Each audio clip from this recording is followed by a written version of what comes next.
Masugot ang pagbantay sa mga opisyal sa Barangay 21C sa Davao City sa ilang lugar. Atol sa curfew hours, usa kini sa mga barangay nga gi-lockdown tungod sa daghang kaso sa COVID-19. Ano ang report ni Jandy Esteban? Atol sa curfew, sugod alas 6 sa gabi, ginalibot sa mga volunteer sa Barangay 21-C ang matag purok sa barangay sakay sa ilang motorsiklo. Kini aron masiguro nga walay residente nga mugawa sa ilang mga balay, labi pa nga gi-lockdown ang barangay.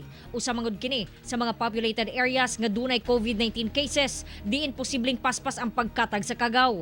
Ang mga tanod uban sa mga pulis ang nagbantay sa mga entrada. Wala na gyud pasudlon pati po dito sa area nga na kuan na quarantine na pod namo ang block 69. Si Tatay gisita dihang nagbaktas-baktas sa kadalanan atol sa curfew. Asa day kagikan tay?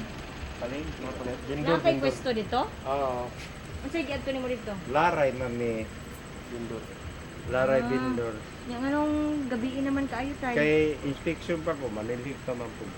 Hugot usab ang pagbantay sa mga checkpoints bisan sa gabi. Usa sa ilahang ginabantayan mao ang mga nagahatod og essential items kay posible man gud daw nga kini gamiton aron magpalusot og mga kontrabando. Ang gina-open gyud na namo kana sila mosulod sa among checkpoint mo agi gina-open gyud namo ng box sila mismo ang among paupinon among yung inspeksyonon gyud ma'am para wag makalusot niya kontrabando.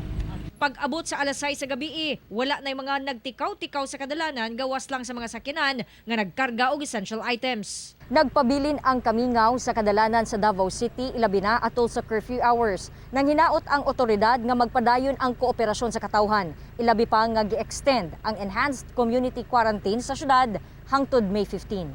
Ako si John D. Esteban para sa One Mindanao.